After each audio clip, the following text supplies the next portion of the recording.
Menapak tilas balik sejarah seiring bergulirnya waktu. Dari perjuangan para tetua masing-masing suku melawan sekutu. Dengan semangat yang berapi-api meledak membakar sekujur tubuh akan penindasan para penjajah. Berjuang melawan hak hidup bermandikan keringat romusa dan cambukan lontar di atas punggung yang lusuh bermandikan darah. Ini sejarah, bukan alkisah dongeng pengantar tidur. Bukan juga cerita novel penghibur, apalagi sekedar teriak menarik perhatian massa agar tergiur-giur. Cerita dimulai dalam perang dengan parang. Tonggak sejarah berbusur persaudaraan, bertombak persatuan. Tak mengenal apa agamamu, bagaimana rasmu, dari mana sukumu. Tak hanya sampai di situ. Para pejuang menyusul hutan belantara bertelanjang darah tanpa alas kaki merintih busur dan panah. Sementara istri dan anak mereka bersembunyi di balik sokal padi bermandikan keringat ketakutan akan penyerangan yang merenggut nyawa tanpa peri kemanusiaan. Sebab di zaman itu ada juga yang menyamar di balik topeng sambil meneguk anggur Portugis. Dan pengkhianat itu melaknat saudaranya sendiri sebab politik adu domba oportunis. Peperangan demi peperangan, perjuangan demi perjuangan. Tak sedikit nyawa yang hilang dalam hutan belantara yang tak terdeteksi. Sebab di zaman itu belum ada polisi, belum ada dokter ataupun para mantri. Mereka sendiri adalah polisi pendeteksi musuh. Mereka adalah para mantri yang menyembuhkan dengan mantra. Dan dari semuanya itu, kita bebas menghirup udara kita sendiri.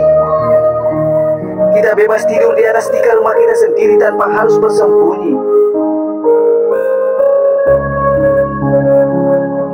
Proses lanjutan perjuangan tanpa senjata dimulai dari aspirasi rakyat.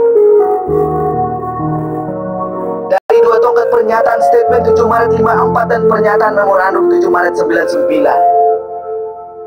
Lantas untuk apa semuanya ini?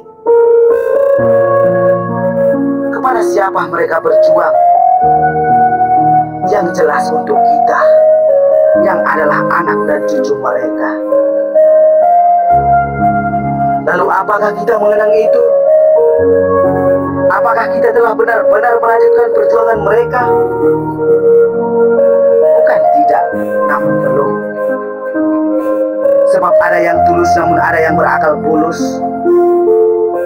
Sebagian berjuang tak peduli uang, sebagiannya lagi berjuang menanggung uang.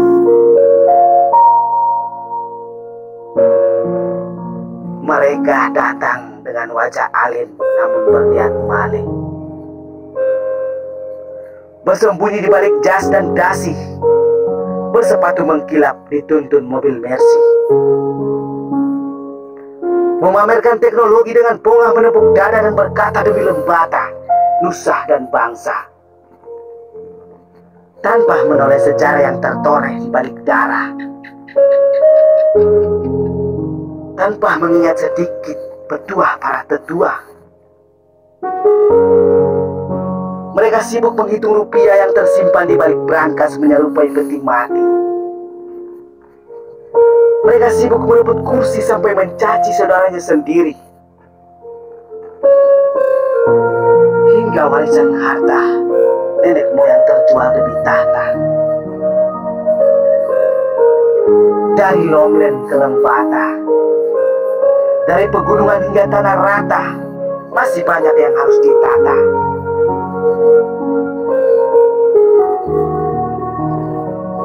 Lembata butuh anak tanah yang mencintai dari nenek moyang sampai anak cucunya. Lembata butuh pemimpin yang bisa mengusap air mata rakyatnya. Lembata butuh kesatria yang setia tak peduli rupiah. Jika pemimpin dan kesatria itu tiba, sampaikan pesan rindu nenek moyang pada mereka, bahwa lembata lebih dari permata, bahwa Lomren bukan sekedar kata, namun rindu yang terbalut air mata yang melebihi harta, tahta, dan wanita.